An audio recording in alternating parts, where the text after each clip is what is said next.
ওই লাইটটা এফেক্ট লাগিয়েছো? আরে এফেক্ট লাগাও, আমার এফেক্ট লাগাও, effect effect effect effect effect না, এফেক্ট এফেক্ট লাগালে আমি আসবো না। এফেক্ট এফেক্ট আমরা দেখতে খারাপ এখন দেখো না, এফেক্ট লাগাও, এফেক্ট না, লাগাও, এফেক্ট লাগাবো না। না এফেক্ট লাগাও। এই মামি যত তুই এমনি না, মামি এমনি যত দেখতে সুন্দর তার দেখো খারাপ করে দেয় ক্যামেরাটা। না জানি না, না এফেক্ট ছাড়াই তোকে দেখাচ্ছি আমি ভিডিওটা কেমন হয়েছে। তুই পিছনে যা একটুখানি। আচ্ছা, জুন এই ড্রেসটা পেয়েছে। দাঁড়া জুন, পিছনে যা। তো জুন অনেক দিন ধরে বলছে যে মামি ঠাকুমা যে মারা গেল ঘাটে তুলতে অনেক ড্রেস পেয়েছে না। অনেক বলতে জুন কতগুলো পেয়েছিস? 7টা পেয়েছে। আর আমি ওই 9টা। আমি কটা শাড়ি পেয়েছি? আমি 9টা শাড়ি পেয়েছি। আর জুনের পাপা অজস্র পেয়েছে, শুভমও পেয়েছে অনেকগুলো। আর জুনের পাপার জামা কাপড়গুলো তো শুভমই পরবে। আর এখন হচ্ছে যে বলে দি কি কি দিয়েছে না, জুন অনেকদিন ধরে বলছে যে আমার জামাগুলো একটু দেখাও না মামি। তো দেখো অনেকগুলো না সব আমাদের, সত্যি কথা বলতে না, একটা পুঁটলি করেছি জানো তো, আলমারিতে রাখার জায়গা নেই। একটা পুঁটলি করে বিছানায় এখনও রাখা আছে। 1 মাস হয়ে গেছে। 1 মাস বলতে এই 2 তারিখ গেলে, এই 2 তারিখ গেলে মনে হয় 2 তারিখ তো, হ্যাঁ এই 2 তারিখ গেলে 1 মাস হয়ে যাবে। এইবারে আমাদের রাখার জায়গা নেই, কিন্তু প্রত্যেকটা জামা কাপড় খুব সুন্দর হয়েছে। সবাইকে অনেক অনেক অনেক অনেক থ্যাংক ইউ। আর যদি পুজো বা অন্য উপলক্ষে জামা কাপড় হতো তাহলে হয়তো আমি সবাইকে আনন্দ করে দেখাতাম, কিন্তু এটা তো আর ভালো কাজের জামা কাপড় নয়। তো সেই হিসাবে কে কীভাবে নেবে ওই জন্য আমি না জামা কাপড়গুলো আর তোমাদের দেখাইনি। কিন্তু জুনের জামা কাপড়গুলো জুন বায়না করেছে যে জুনের কিছু জামা কাপড় তোমাদের দেখাবো, কিছু তুলে দিয়েছি জানো তো। আর আমাদের হচ্ছে মানে আমার খুব ভালো লেগেছে যে মানে আমি আমার কথা আগে বলি, আমাকে যে শাড়ি দিয়েছে আমার ছোটো ননদ, আমার মেজো ননদ, মানে ওরা না, মানে দেখো ননদ আর বৌদিদের সম্পর্ক কখনোই কিন্তু পারফেক্ট হয় না, কিন্তু তার সত্ত্বেও না ওরা যখন শপিং করতে যায় ওরা এটা খেয়াল রেখেছে যে আমার বৌদিকে এই কালারটা ভালো লাগবে। মানে দুজনের শাড়ি আমার খুব পছন্দ হয়েছে, সবারই পছন্দ হয়েছে, কিন্তু ওদের দুজনের শাড়িগুলো না মানে প্রথমত বিয়েবাড়ি পরে যাওয়ার শাড়ি, শুধু ওদের দুজনের নয় জানো তো। আমার তো একটা জামাই আছে, মানে দুটো বৌমা, মানে দুটো ভাগনার দুটো বৌমা, আর ভাগ্নির বিয়ে হয়েছে তো ভাগ্নি জামাই। আমার ভাগ্নি জামাইও খুব স্নেহ করে, শ্রদ্ধা করে আমাকে আর কি। তো আমার ভাগ্নি জামাইও নিজে পছন্দ করে খুব সুন্দর শাড়ি কিনেছে। মানে ভাগ্নি জামাই, আমার ছোটো ননদ, আমার মেজো ননদ, মানে এরা যে শাড়িগুলো দিয়েছে না এগুলো সব বিয়েবাড়ি পরে যাওয়ার শাড়ি। আর আমি তো শাড়ি পরতেই পারি না, নড়তেই পারি না, কিন্তু সব শাড়িগুলোই খুব সুন্দর হয়েছে। সবাইকে অনেক থ্যাংক ইউ। আরও আমার বোনেরা শাড়ি দিয়েছে, আমার ভাগনার শ্বশুরবাড়ি থেকে দিয়েছে, অনেকে দিয়েছে। তো আমি না এগুলো সত্যি বলতে ভিডিও করিনি, কারণ কে কীভাবে নেবে ওই জন্য আলমারিতে তুলে দিয়েছি। আর জুনের কটা জামাকাপড় তোমাদের দেখাবো। জুনের জামাকাপড় না দেখালে জুনের মনটা খারাপ হয়ে যাবে। এই এখন যেটা পরে আছে এটা একটা বোন দিয়েছে, মানে বড় বোন ছোটো বোন আমি বলি, আমাদের এইখানেই বাড়ি। বোন দিয়েছে, এর সঙ্গে খুব সুন্দর প্যান্ট আছে। তো জুনকে কীরকম লাগছে এই ড্রেসটায় বলো। আর জুন না যখনই মানে একটু সুযোগ পায় যে দেখে আমার শরীরটা খারাপ, তখনই জুন কী করে জানো তো, তখনই জুন না নতুন নতুন জামাকাপড় যেগুলো পেয়েছে সেগুলো না পাল্টে পরতে লেগে যায়। তো যাই হোক, এটা ছোটোবেলায় হয়, এটা আনন্দ লাগে, কোথাও যায় না তো, বাজার আর স্কুল আর ঘর, তো কবেই বা পড়বে, সেই হিসাবে আমিও কিছু বলি না। সবাইকে অনেক অনেক ধন্যবাদ। সবাইয়ের গিফট হয় ভালোবাসা থেকে, মন থেকে দেয়া হয়, কাউকে ছোটো বড়ো করছি না। সবাইয়ের খুব পছন্দ হয়েছে, মানে সবাইয়ের গিফট আমাদের সবাইয়ের পছন্দ হয়েছে, কিন্তু অনেকে হ্যাংলা ভাববে, তো ওই জন্য মানে বেশি কিছু বলতেও আর কি একটু মুখে আটকাচ্ছে। এক বলবো আবার অনেকে এক ভাববে। যাই হোক, জুন ফোন ঘাঁটছে, আমার শরীরটা খুব খারাপ। আমার শাশুড়ি মা যখন থেকে মারা গেছে না তখন থেকে ওই অসুস্থটা পালন করেছি না, মানে এমনিতে না এখন আমার এমন হয়ে গেছে, আমি সব জিনিস খেতে পারি না, একটা ঘেন্না হয়ে গেছে জানো তো। তার উপরে অসুচি অনেক কিছু জিনিসের গন্ধ নিতে পারতাম না। তারপর প্রচণ্ড ওই সময় গরম ছিল, এখনও গরম। তো তখন থেকেই শরীরটা খারাপ, মনে হচ্ছে পেটে ইনফেকশান হয়ে গেছে, কিছু খেতেও পারি না, আর মানে কি বলবো, পেটও পরিষ্কার হয় না। তো সব মিলিয়ে আর কি শরীর খুব খারাপ। জুন ওই এটা দেখাও, জুন জুন দুষ্টুদের ড্রেসটা দেখাও। আমার এক দাদা ওখানে নেই, সেখানে তো দুষ্টুদের ড্রেসটা।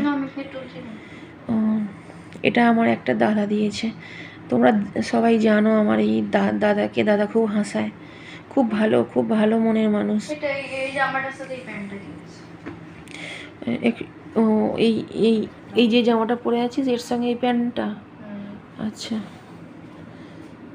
এই দেখো আমাদের ওখানে এখনো পডলি করা আছে, বুঝতে পারছো? পডলি করা আছে বলতে অনেক অল্প অল্প করে সব জায়গায় সরিয়ে রাখছি। তারপর ড্রেসটার কালারটা খুব সুন্দর জানো তো, এটা আমার নয়নদা দিয়েছে। আর নয়নদা শুভমের পাপাকেও খুব সুন্দর গেঞ্জি দিয়েছে। তারপরে আমার কাকিমারা সবাই খুব সুন্দর দিয়েছে, বৌদিরা সবাই খুব ভালো দিয়েছে, আমার দাদারা। আর এটা জুনের হয়েও গেছে জানো তো, দেখো এটা ওয়ান পিস, খুব সুন্দর লাগে। হ্যাঁ, আর আর এই ধরনের ড্রেসগুলো জুন পরেনি তো, একদম ওর কাছে এটা একদম আনকমন। আর কি আছে মানে দেখা, তখন যেটা পরেছিলিস একটু, এই জামাটা আমার ভাগ্নি দিয়েছে, মানে ভাগ্নি জামাই, খুব সুন্দর জামাটা। আর জুন নর্মালি তো ফ্রক পরে না, তো এই যার জন্য একটু জুনের কাছে এগুলো আনকমন। আর জুনকে খুব ভালোও লাগছিলো, প্রত্যেকটা যে ওয়ান পিস পেয়েছে না, খুব ভালো লাগছিলো। টু পিস তো জুন পরে, টু পিস তো জুনকে সবসময় ভালো লাগে, আমি তো জুনকে টু পিসই পরাই, কিন্তু ওয়ান পিসগুলো ওর কাছে একদম নতুনত্ব। আমি জুনকে বলছিলাম এবছর পুজোয় আর কোনো জামা ফামা পাবি না, নর্মালি আমাদের পুজোতে জামা কাপড় হয়ও না, তবুও জুনকে বলছিলাম যে বায়না করবি না। জুনকে বলছিলাম তার কারণ হচ্ছে বড় হচ্ছে তো একটু শখ হবে এখন সাজগোজের। আর তোমাদেরকে আমি এখন শাড়ি, আচ্ছা হ্যাঁ, আমার ছোটো ননদও যে জুনকে যে মানে চুড়িদার দিয়েছে, জুন কখনো চুড়িদার পরেছিস কি, লেহেঙ্গা টাইপের পরেছে, চুড়িদার মনে হয় জুন কখনো পরেনি।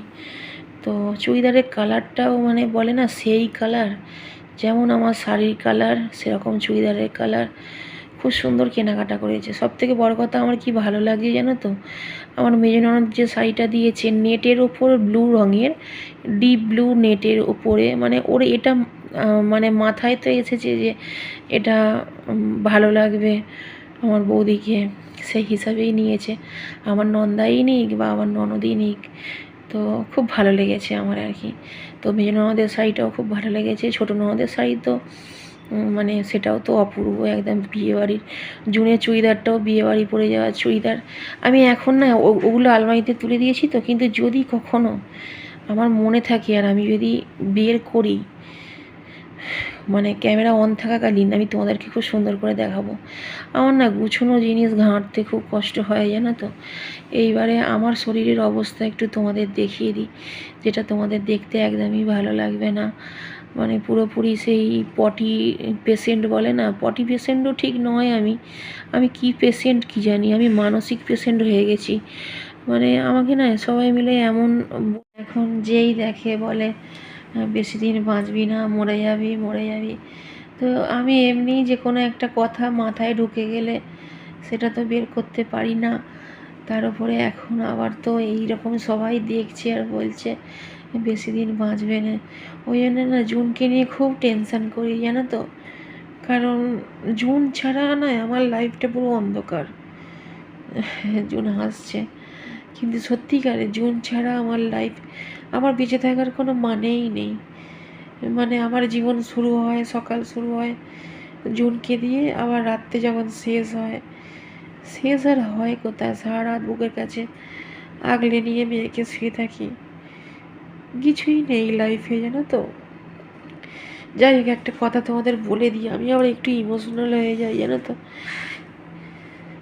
আমি ভিডিওতে গিফট নিয়ে যাদের নাম বললাম, মানে সেটা তো ঠিক আছে, কিন্তু যাদের নাম না আমি বলতে পারিনি এই মুহূর্তে, মনে পড়ছে না, ভুলে গেছি হয়তো, পরে মনে পড়বে তখন আবার বলবো, তোমাদের দেখাবো।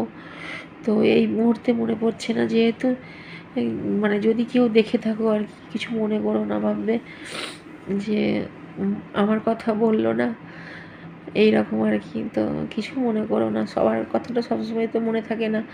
আর আমি না মানে অনেক ছোটোবেলার কথা আমার খুব ভালো কিছু কিছু কথা মনে থাকে, আবার সকালে কী খেয়েছি আজকে সেটা আবার হয়তো বিকেলে আমি ভুলে গেছি, কিন্তু পুরানো কথা মনে থাকে, জানো তো। এই হচ্ছে ঘটনা। আমাকে একটু দেখিয়ে দিয়ে, আমি পাগলির মতো হয়ে আছি। আর থাইরয়েডের ওষুধ খেয়ে খেয়ে না, থাইরয়েডের ওষুধে একটানা যদি কেউ খায় তার চোখের পাওয়ার কমে যায়, চোখে আস্তে আস্তে ছানি পড়ে যায়, তারপরে কিডনি নয়, না খেলে কিডনি নষ্ট হয়, কিন্তু চুল পেকে যায়। তো আমার চুলগুলো না পেকে গেছে সামনের দিকে, কিন্তু কি কালার করব, উঠতেই পারি না, কি কালার করব। এই হচ্ছে ঘটনা, কোনো রকম চলছে, মনে শান্তি নেই, জানো তো, মনে শান্তি নেই। মানে সব কথা তো খুলে বলতে পারি না সব সময়। আর আমার শাশুড়ি মা মারা যাওয়ার পর তোমরা হয়তো জানো না, কারণ আমার চ্যানেলে তো অনেক ভিডিও আছে, তো ওই জন্য এই চ্যানেলেই তোমাদের বলে দিই আমি, যেটা হচ্ছে যে শাশুড়ি মাকে নিয়ে কিছু দুঃখ করেছিলাম, ননদদের নিয়ে কিছু দুঃখের কথা বলেছিলাম, ভালো লাগা, রাগ, মান, অভিমান, যে ভিডিওগুলোই বলেছিলাম। যেদিন আমার শাশুড়ি মা মারা যায়, তোমরা হয়তো বিশ্বাস করবে না, মানে শাশুড়ি ঠিকই, কিন্তু এত কষ্ট হয়েছিল না আমার সেদিনে। আমি না শাশুড়ি মারা যাওয়ার 5 দিন পর্যন্ত না আমি সবসময় কাঁদতাম, জানি না আমার কী হয়েছিল, কষ্ট হতো আমার, কাউকে বলতে পারতাম না, শুধু মাকে বলতাম, আর খুব আফসোস হতো। তো ওই জন্য না সেই থেকে ঠিক করেছি যে এমন কিছু কখনো করবো না, যেটা হচ্ছে যে যতই তার দোষ থাক, সামনেওয়ালার দোষ থাক, যাই থাক, এমন কিছু করবো না যাতে পরে নিজেই আফসোস করি আর নিজেই কষ্ট পাই। কারণ আমি না একটুতেই প্রচুর কষ্ট পাই, একটুতেই খুব ইমোশনাল হয়ে যাই। ওই জন্য সেই ভিডিওগুলো, যেগুলো শাশুড়ি মাকে নিয়ে কিছু কথা বলেছিলাম, ননদ নন্দাইদের নিয়ে বলেছিলাম, সেগুলো আমি সেদিন রাত্রেই ডিলিট করে দিয়েছি, সেদিন আমার শাশুড়ি মা মারা গেছে। ওতে আমার চ্যানেলের কিন্তু ক্ষতিও হয়েছে, কিন্তু আমি ক্ষতির পরোয়া করিনি, কারণ মনের শান্তি বড় শান্তি। ভিডিওগুলো ডিলিট করার পর আমার মনটা যে শান্তিটা পেয়েছে, ওটার ভিডিওগুলো থাকলে আমার শান্তিটা আমি পেতাম না। মনের শান্তির থেকে বড় কিচ্ছু হয় না। তো তারপরে 5 দিন শাশুড়ি মা মারা যায়, 5 দিন পর থেকে আস্তে আস্তে ব্যাপারটা নর্মাল হয়েছে, কিন্তু 5 দিন আমার খুব কষ্ট হয়েছে, অনেক দুঃখ ছিল তো মনে আমার, সেই নিয়ে অভিমান ছিল, সেই নিয়ে যেগুলো হয় আর কি নর্মালি। তবে আমার শাশুড়ি মারা যাওয়ার পর যে আমি এত কাঁদবো, এত কষ্ট পাবো, আমি নিজেই কখনো জানতাম না। তো ওই জন্য মাকে বলতাম সব কথা, কারণ মা একটা এমনই জায়গা যেখানে লকার, সেফটি লকার। মা হচ্ছে সেফটি লকার, যেখানে তুমি সব কিছু, তোমার মনের কথা তুমি লকারে রাখতে পারবে, সেখান থেকে কেউ নিতে পারবে না, কোথাও বেরোবে না, কেউ বেরই করতে পারবে না। তো আমার মা জানে সব আমার কথা। যাই হোক, জুন আমাকে একটু দেখিয়ে দে, আমি একটু চাদরটা নিয়ে নিস, না বালিশটা দিয়ে দে আমাকে। জুন এখন বাজারে বেরোবে, ঘরে কিছু নেই, কিছু নেই বলতে 1 মাসের বেশি হয়ে গেল ভালোভাবে রান্না হয়নি, তো মুদিখানাগুলো সব নষ্ট হয়ে যাচ্ছে। আর জুনকে বললাম একটু ঝিঙে নিয়ে আসবি, একটু কাঁচকলা আনবি, ঝোল, পেটটা টাইট হয়ে আছে, পেট পরিষ্কার হচ্ছে না। না, ডাক্তার কালকে এসেছিলো, ডাক্তার দেখে গেছে, বলছে পেটে ইনফেকশান আছে, খুব বাড়াবাড়ি, শরীর খারাপ, কতক্ষণ বাঁচবো জানি না। মেয়েটাকে নিয়ে খুব চিন্তা হয় আমার, জানো তো। আমার মেয়ে বলছে মামি তোমার চ্যানেলটা আমি চালাবো। ওই চ্যানেল চালিয়ে কি হবে, চ্যানেল থেকে কিচ্ছু নেই, ওই সময়টা পড়াশোনায় দিবি, চ্যানেলে কিচ্ছু নেই। আমি কিছু করি না, হাউসওয়াইফ বলতে ঘরে কাজ করি। তোদের পড়াশোনার বয়স, পড়বি কত, বাইরে কাজ করবি, আর আমার কিছু করার ক্ষমতা নেই বলে আমি ব্লগিং করি। ব্লগিং থেকে যদি কোনো কিছু ভালো একটা মোটা হতো তাহলে বলতাম। ইউটিউব তো যারা নোংরামো করে তাদেরকে দেখে, যারা ভালোভাবে ভিডিও বানায় তাদের দেখে না, তাদের কোনো উন্নতি নেই। আমার আর ইউটিউবের প্রতি কোনো দয়া মায়া নেই, খালি সময় কাটানোর জন্য এই একটা করে ভিডিও ছাড়ি, বন্ধ হয়ে যাবে চ্যানেলটা, মায়া ফেলে কোনো লাভ নেই ইউটিউবে। যাদেরকে দেয় তাদের অনেক দেয়, যাদের দেয় না তাদের কিচ্ছু দেয় না। কত ভালো ভালো ব্লগার কত সুন্দর সুন্দর ভিডিও দেয়, আমিও তো এত বছর দিচ্ছি, কিন্তু তারা সব ক্লান্ত হয়ে ভিডিও ছেড়ে দিয়েছে, ব্লগিং করাই ছেড়ে দিয়েছে, সব ইউটিউবের দোষ। এখন নোংরামোটাই চারিদিকে, নোংরামো ছাড়া কিচ্ছু নেই এখন। আমার মেয়ে আমাকে আজকে করে দিয়েছে, নেল পলিশ পরিয়ে দিয়েছে, একটা আঙুলে পরিয়ে দিয়েছে। চলো বন্ধুরা, রাখছি, যদি বেঁচে থাকি আবার আসবো। ব্লাড টেস্ট দিয়েছে ডাক্তার, অনেক ব্লাড টেস্ট দিয়েছে, সুগার, কোলেস্ট্রল আর থাইরয়েড, কিডনি না কি কি জানি না, বাঁচবো কি জানি না।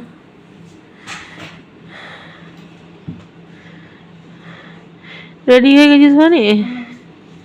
জুনকে একটু বাজারে পাঠাই। কটা বাজে রে মানে? 5টা বাজে 2 মিনিট বাকি।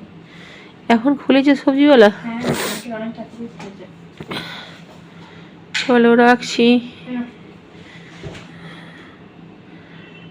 রাধে রাধে।